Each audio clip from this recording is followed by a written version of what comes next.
नमस्कार, स्वागत है आपका खबरों का पंचनामा में। मैं हूं आपके साथ वक्ता। हम लेकर आए हैं देश और दुनिया की 5 बड़ी खबरें, जिस पर चर्चा के लिए हमारे साथ स्टूडियो में मौजूद हैं कैपिटल टीवी के editor in chief doctor Manish Kumar ji. Doctor साहब, आपका बहुत बहुत स्वागत है। धन्यवाद। सबसे पहले नजर डालते हैं आज की हेडलाइंस पर। शिवसेना नेता के घर आईटी रेड में मिली डायरी, ठाकरे के बंगले मातोश्री को 2 करोड़ कैश और 50 लाख की घड़ी देने का जिक्र। यूपी में सीएम योगी का खौफ बरकरार, 15 दिन के अंदर 50 अपराधियों ने किया सरेंडर, अपराध छोड़ने की खाई कसम। बीरभूम हिंसा मामले के आरोपी अनारोल सहित 11 सीबीआई हिरासत में, केंद्र को बंगाल पुलिस पर नहीं भरोसा, सीआरपीएफ जवान की तैनाती में हो रही है पड़ताल। राजौरी में एक मौलवी के भड़काऊ भाषण का video viral, the Kashmir files को बैन करने की मांग, फिल्म को लेकर केजरीवाल ने भी लगाया बीजेपी पर आरोप।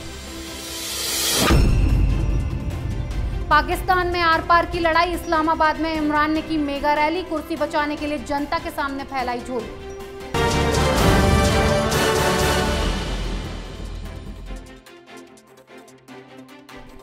आज की पहली सनसनीखेज खबर महाराष्ट्र से आई है, जहां इनकम टैक्स की छापेमारी में मुख्यमंत्री उद्धव ठाकरे की मुश्किलें बढ़ गई हैं। कुछ दिन पहले शिवसेना नेता और बीएमसी का स्थायी समिति के अध्यक्ष यशवंत जाधव के ठिकानों पर छापा पड़ा था। इस छापे में कई करोड़ रुपए के संदिग्ध लेन देन का खुलासा हुआ। इसी छापे के दौरान आईटी टीम को एक डायरी भी मिली थी। इस डायरी में मातोश्री को 50 लाख रुपए की घड़ी और 2 करोड़ रुपए कैश गिफ्ट में देने का जिक्र किया गया है।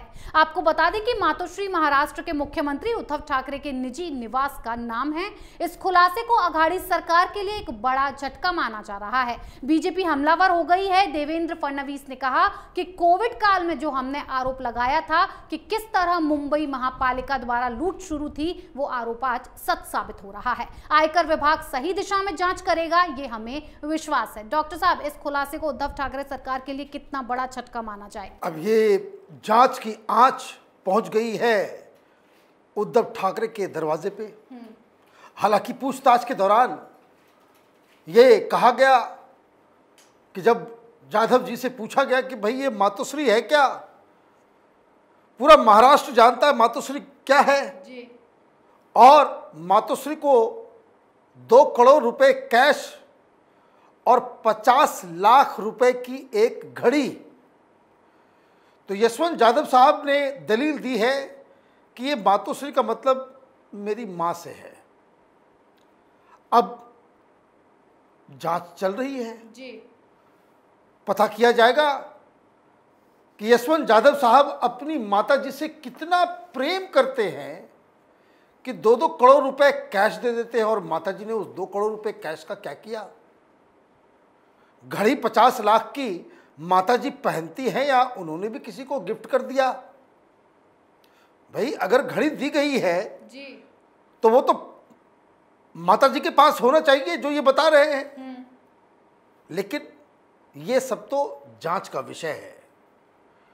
परेशानी क्या है? परेशानी ये है कि फिल्मी लोग हैं, एक डायलॉग ही भूल गए कि जिनके घर शीशे के हो उन्हें दूसरों के घर पे पत्थर नहीं फेंकना चाहिए। संजय राउत तो ईडी और आईटी के अधिकारियों को जेल भेजने के चक्कर में थे। अब देखिए कहां से कहां ये सारा मसला पहुंच रहा है। अब दिक्कत यह है कि उद्धव ठाकरे के सामने सबसे बड़ी समस्या क्या है? सरकार बचाने की जी। ताकि उनके पास कुछ शक्ति हो कि जिससे वो रिटेलिएट कर सके, कॉम्प्रोमाइज कर सके, गिव एंड टेक कर सके, निगोशिएशन कर सके। और इसलिए सरकार बचाने के लिए उद्धव ठाकरे नवाब मलिक के इस्तीफे के ऊपर नवाब मलिक की तरफदारी करने में जुट गए। मतलब साफ है कि आरोप लगते रहेंगे, मंत्री जेल जाता रहेगा, लेकिन कुर्सी बचाने के लिए जितना भी अनएथिकल जो राजनीति होती है उसका वो रास्ता वो अपना रहे हैं। दिक्कत और भी बड़ी होती चली जा रही है। खबरें ये तक आ रही है कि शिवसेना के अंदर जो विधायक हैं उनको अब ये तमाम किस जो राजनीति चल रही है उससे बड़ा अनकंफर्ट फील हो रहा है। शिवसेना टूट के कगार पे है और इस टूट के कगार में आने की वजह यही है कि अघाड़ी सरकार जो ऊपर से लेकर नीचे तक भ्रष्टाचार में लिप्त थी, वो उनका काला चेहरा वो दुनिया के सामने आ चुका है। जी डॉक्टर साहब, एक तरफ अघाड़ी को झटके पर झटके मिल रहे हैं तो वहीं उत्तर प्रदेश में योगी आदित्यनाथ के डंडे के डर से अपराधियों के पसीने छूटने लगे हैं। बीजेपी के सत्ता में वापस आने के 15 दिन के अंदर कम से कम 50 अपराधियों ने आत्मसमर्पण कर दिया। इसकी शुरुआत सहारनपुर से हुई, जहां अपहरण और जबरन वसूली के आरोपी फरार गौतम सिंह ने सरेंडर किया। इसके 3 दिन बाद सहारनपुर के चिलकाना थाने में 23 अपराधियों ने अपराध को अलविदा कहा तो वहीं पश्चिमी उत्तर प्रदेश में ही 4 शराब तस्करों ने एक हलफनामे के साथ देवबंद पुलिस के सामने आत्मसमर्पण कर दिया, जिसमें कहा गया था कि वो फिर से अपराध नहीं करेंगे। इसके बाद शामली जिले में आत्मसमर्पण करने का सिलसिला शुरू हो गया। यहां गौ हत्या के 18 अपराधियों ने थाना भवन और गढ़ी पुख्ता पुलिस थानों में खुद जाकर आत्मसमर्पण कर दिया। फिलहाल अपराधियों के सरेंडर का सिलसिला जारी है। डॉक्टर साहब, अभी तो मई का महीना आया भी नहीं है और अभी से सारी गर्मी शांत हो गई है। आपके शहर आगरा में ही उन्होंने कहा था कि कुछ लोगों की गर्मी नजर आ रही है, बहुत ज़्यादा गर्मी दिखा रहे हैं। मई के महीने में मैं शिमला बना दूंगा। और जैसे ही रिजल्ट आया कोहराम मच गया, कोहराम मच गया सारे अपराधी। और मैं आपको बताऊं, ये जो सरेंडर कर रहे थाने के पास जाकर के जी, वो बोर्ड लेकर के जा रहे हैं, तख्ती, और वो ये कह रहे हैं कि हम आत्मसमर्पण करने आए हैं, हमें गोली मत मारो जी। तो ये खौफ, ये दहशत अपराधियों के मन में जो बैठा है, ये खौफ अच्छा है। लेकिन एक और खबर मैं आपको दे दूं, मुख्यमंत्री का दायित्व लेते ही योगी आदित्यनाथ ने हर डिस्ट्रिक्ट कलेक्टर से कहा कि सारे माफियाओं और उनके इलीगल कंस्ट्रक्शन का लिस्ट हमें अभी चाहिए जी। वो किस लिए? बुलडोजर पूरी तरीके से उसकी ओवर ऑयलिंग हो चुकी, सारा जो कल पुर्जे जो थे वो टाइट हो चुके हैं। अब 1-2 दिन के अंदर योगी आदित्यनाथ का बुलडोजर भी चलने वाला है। अब एक तरफ अपराधियों को रोकने का और दूसरी तरफ इलीगल कंस्ट्रक्शंस के ऊपर माफिया राज जो कुछ बचा खुचा था उसको खत्म करने का जो सिलसिला शुरू हुआ है। लोग इन्हीं 2 मुद्दे पे भारतीय जनता पार्टी को, योगी आदित्यनाथ को लोगों ने वोट दिया था और इसमें योगी आदित्यनाथ जरा सी भी चूक नहीं कर सकते। अगर इसमें चूक होती है, अपराधियों को कंट्रोल करने में, माफिया को रोकने में अगर योगी आदित्यनाथ से चूक होती है तो ये जनादेश का अपमान होगा। और इसलिए जनता ने जिस विश्वास के साथ जिन मुद्दों के ऊपर योगी आदित्यनाथ को कुर्सी पे बिठाया है, वही काम अब शुरू हो गया। जी डॉक्टर साहब, एक तरफ योगी का डंडा बज रहा है तो वहीं दूसरी तरफ बंगाल में सीबीआई का डंडा चल रहा है। बीरभूम हिंसा मामले की जांच अब सीबीआई को सौंप दी गई है, जिसके बाद ममता बनर्जी के बंगाल में सीबीआई अपना काम कर रही है। इस मामले में अब तक सीबीआई ने आरोपी अनारुल के साथ 11 लोगों को हिरासत में लेकर पूछताछ शुरू कर दी है। तो वहीं सीबीआई अधिकारियों की सुरक्षा के लिए केंद्र सरकार ने सीआरपीएफ जवानों को तैनात किया है, क्योंकि इस बार केंद्रीय गृह मंत्रालय ने राज्य पुलिस पर भरोसा किए बिना जांच में जुटी सीबीआई अधिकारियों की सुरक्षा के लिए सीआरपीएफ जवानों को तैनात कर दिया, जिससे जांच कर रहे अधिकारियों को सुरक्षा मिल सके और निष्पक्ष जांच हो सके। डॉक्टर साहब, सीबीआई ने 11 गिरफ्तारियां की हैं इस बीरभूम हिंसा मामले में, लेकिन भरोसा नहीं है केंद्र सरकार को राज्य पुलिस पर। देखिए, भरोसा होगा कैसे? ये ममता बनर्जी की राजनीति, ये तो वॉयलेंस के ऊपर आधारित राजनीति है। कानून को ताक पे रख करके राजनीति करने का जो सिलसिला ममता बनर्जी ने शुरू किया है, आपको याद होगा किस तरीके से इनके एक लाडले आईपीएस अधिकारी के खिलाफ ये नारदा सारदा में पूछताछ हो रही थी। तो सीबीआई की टीम पहुंची तो सीबीआई की टीम को ही गिरफ्तार कर लिया गया था, मारपीट हुई उसके साथ। ममता बनर्जी इन सब काम में माहिर है जी। और इसलिए ये जो सीबीआई की टीम इस बार गई है वो कोई भी इस तरह का मिस्टेक नहीं करना चाहती। रामपुर हाट में जहां ये हिंसा हुई है, चारों तरफ चप्पे चप्पे पे सीआरपीएफ के जवान हैं जी। और हाईकोर्ट का रुख बहुत ही कड़ा है। जिस तेवर से वो आदेश दिया गया, ममता बनर्जी को डरना चाहिए, क्योंकि इस तरीके से किसी भी सरकार के खिलाफ लगातार, जब से ममता बनर्जी चुनाव जीती है, कोर्ट लगातार इस बात को कहता चला रहा है कि ममता बनर्जी तुम्हारे सरकार पे भरोसा नहीं है, तुम्हारे पुलिस पे भरोसा नहीं है, तुम्हारे प्रशासन पे भरोसा नहीं है, और अगर इसमें चूक हुई तो हाईकोर्ट के आदेश से ये लोग सस्पेंड होंगे। लेकिन अब हो क्या रहा है वहाँ पे? वहाँ ममता बनर्जी की पोल खुल रही है। एक टीएमसी के बड़े लीडर को गिरफ्तार किया गया है, अनारुल। सोशल मीडिया पे और सारे लोग जो बंगाल को जानते हैं, उस इलाके की राजनीति को जानते हैं, ये ममता बनर्जी का बहुत ही करीबी लीडर है। उसके साथ ममता बनर्जी की तस्वीरें भी आ रही है जी। पहले दिन जिस दिन ये घटना घटी, उस दिन से कैपिटल टीवी ये कहता आ रहा है कि पुलिस, फायर ब्रिगेड, पुलिस के बड़े बड़े अधिकारी वो 1 किलोमीटर की दूरी पे वहां पे मौजूद थे, लेकिन चीख पुकार चलती रही, कोई बचाने के लिए नहीं आया। ये सब लोग भी सस्पेंड होंगे, ये लोग भी शक के दायरे में आ गए हैं। तो वो पुलिस क्यों नहीं आई जी? जो कुछ पुलिस थी वहां पे, मैं आपको बता दूं, इन्वेस्टिगेशन आएगा, ये बातें दूध का दूध पानी का पानी होगा। दमकल भी पहुंचा हुआ था, पुलिस भी पहुंची हुई थी, लेकिन इन दंगाइयों ने जब अपनी कार्रवाई शुरू की तो दमकल और पुलिस वाले वहां से चले गए। किसके आदेश से गए? अब ये आदेश बंगाल की पुलिस को टीएमसी के लीडर्स देते हैं। वहां की जो पुलिस है वो कठपुतली है टीएमसी लीडर्स के हाथों, और ये अनारुल का रोल यही रहा है कि इसी ने लोगों को उकसाया और पुलिस से कहा कि अभी जाने दो। अब ममता बनर्जी के लिए बहुत ही मुश्किल घड़ी आने वाली है। कोर्ट से चारों तरफ से जनता के बीच एक तो इमेज खराब होगी, लेकिन उससे ज़्यादा कुछ नहीं होता दिख रहा है।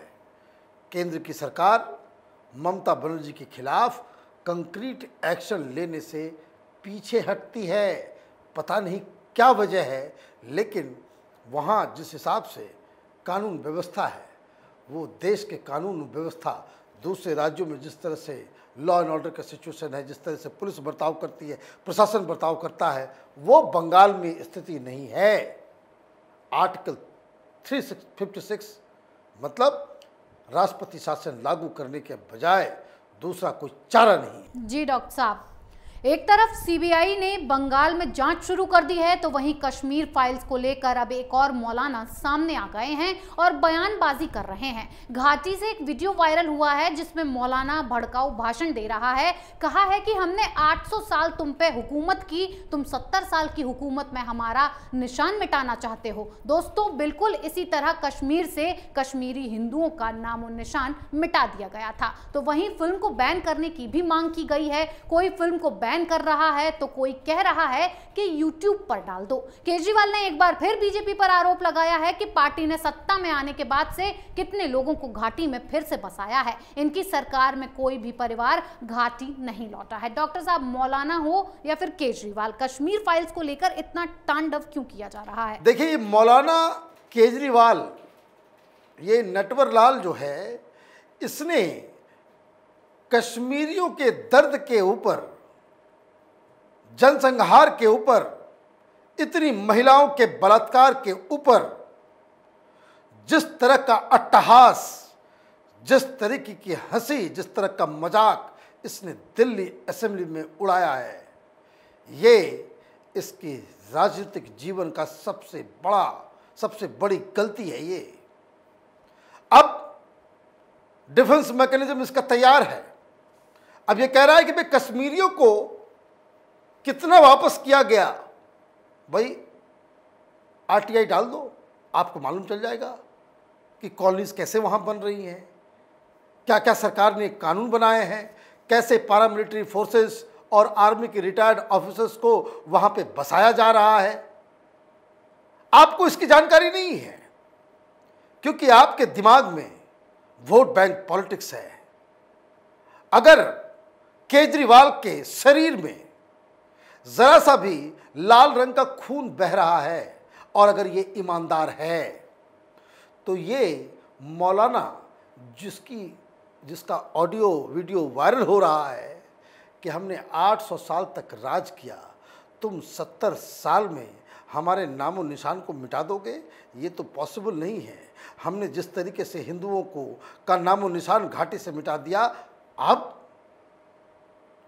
बात समझने की है। इस मौलाना ने एक तमाचे में ये तमाम सेकुलर पंथी, ये हिपोक्रिटिकल, जितने ये जो बेवकूफ किस्म के जो लीडर्स हैं, लोगों को बरगलाते हैं, ये सेकुलरिज्म का जो धंधा करते हैं, एक साथ एक चांटे में सबके गाल को लाल कर दिया। 70 साल मतलब ये 70 साल की हुकूमत किसकी? वो ये कह रहा है कि हमारी शिनाख्त, हमारी आइडेंटिटी 800 साल की है, मतलब जब से इस्लाम आया और 800 साल तक हमने यहाँ पे रूल किया। तुम हिंदू 70 साल रूल करके हमारे शिनाख्त को ख़त्म कर दोगे, हमारी आइडेंटिटी को ख़त्म कर दोगे। ये साफ साफ ये मौलाना समाज में जहर उगल रहा है और केजरीवाल जैसे निर्वीर्य लोग ये उसके खिलाफ एक शब्द नहीं बोलेंगे। वो क्यों नहीं बोलेंगे? क्योंकि इनको वोट चाहिए। वोट के लिए ये गधे को भी अपना बाप मानने को तैयार रहते हैं। जी डॉक्टर साहब, कश्मीर फाइल्स की अपार सफलता पच नहीं रही है तो वहीं इमरान खान भी कुर्सी जाने का सच पचा नहीं पा रहे हैं। पाकिस्तान में इन दिनों सियासी हायतौबा मची हुई है। अपनी कुर्सी बचाने के लिए प्रधानमंत्री इमरान खान ने अब अपनी ताकत का प्रदर्शन किया है। संसद में अविश्वास प्रस्ताव से पहले इस्लामाबाद में बड़ी रैली की जिसमें 10 लाख लोगों के शामिल होने की बात सामने आई। इसके अलावा पीटीआई के नेता बागी सांसदों को मनाने में भी लगे हुए हैं। इतना ही नहीं, किसी भी कीमत पर सरकार बचाने के लिए इमरान खान अब विपक्ष के साथ डील करने को भी तैयार हो गए हैं, क्योंकि 24 सांसदों के बागी रुख अपना लेने से इमरान खान की सरकार अल्पमत में आ गई है। विपक्ष एकजुट हो गया है तो वहीं सेना प्रमुख बाजवा को भी अब इमरान खान रास नहीं आ रहे हैं। इसीलिए अब इमरान खान ने जनता के सामने झोली फैलाई है कि उनकी कुर्सी बचाई जाए। डॉक्टर साहब, इमरान खान को जनता का सपोर्ट मिलेगा या आज इस्तीफा होगा? देखिए, आज इस्तीफा नहीं होगा, इस्तीफे कुछ दिन बाद होंगे, लेकिन उनको जाना है। ये तय हो गया, बाजवा ने तय कर दिया इमरान खान नहीं चाहिए। और ये जो मास्टर कार्ड के हमारे पास एक ट्रम्प कार्ड है, एन मौके पे मैं जो है सरकार गिरने नहीं दूंगा, वो यही मास्टर स्ट्रोक इसका यही है। 10 लाख इसने कहा, 1 लाख लोग भी नहीं पहुंचे जी। इससे आप अंदाज़ा लगा सकते हैं कि जनता इसके साथ नहीं है। दूसरी समस्या, एक तरफ ये रैली कर रहे हैं तो बाकी विपक्षी पार्टियां भी रैलियां कर रही हैं। ये कह रहे हैं कि भाई जनता हमें समर्थन दो जी। भाई किस बात के लिए समर्थन? कोरोना में तुमने मरने को छोड़ दिया लोगों को, भूखमरी से वहां पे लोग मर रहे हैं, इसलिए समर्थन चाहिए। आपने अपने करतूतों की वजह से तमाम जो पाकिस्तान के मित्र मुल्क थे उससे आपने दुश्मनी मोल ली, वो दुश्मन बन गए। इसके लिए आपको जनता का समर्थन मिलेगा। चीन की गुलामी करना आपने शुरू कर दिया, इसके लिए समर्थन मिलेगा। पेट्रोल की कीमत आसमान में जा रही है, डॉलर 184 रुपए पहुंच गया। अब ये समझिए, ये सब इमरान खान के रिजीम के अंदर हुआ। पहले तो पाकिस्तान भीख मांगता था तो कर्ज मिल जाता था। इमरान खान ने तो ऐसी स्थिति पे पंजाब पाकिस्तान को पहुंचा दिया कि जहां कटोरा लेकर के दुनिया में ये घूम आता है, धन्यवाद का पैसा कुछ नहीं मिलता इसमें जी। अब दूसरा मसला आ रहा है, जो विपक्षी पार्टियां कह रही हैं कि बुशरा बेगम जो तंत्र मंत्र करती उनकी तीसरी पत्नी जी, और इमरान खान के करीबी, इन लोगों ने बहुत घूसखोरी की है और इमरान खान भी घूसखोरी किया है और उसकी पार्टी ने भी विदेशी फंड से चुनाव लड़ा था। इसके सबूत उनके पास मिल गए हैं जी। और मरियम बीबी कह रही है कि सरकार तो जाएगा, फिर जो सरकार बनेगी तो ये इमरान खान जेल के अंदर डाला जाएगा इंशाअल्लाह। ये कहानी वहाँ पे चल रही है। सिर्फ कुर्सी ही नहीं जाएगी, मरम्मत भी होगी इमरान खान और उसकी पार्टी की। और इसलिए 50-50 मंत्री लापता हो गए जी, गायब हो गए। ये असरानी बन गया है, आधा इधर आधा उधर, बाकी मेरे साथ। इमरान खान चारों तरफ से घिर भी चुके हैं और ये अकेले पड़ गए हैं। इसलिए इनके सहयोगियों ने साथ छोड़ा, फिर इनके सांसदों ने साथ छोड़ा, अब इनके मंत्रियों ने भी साथ छोड़ दिया।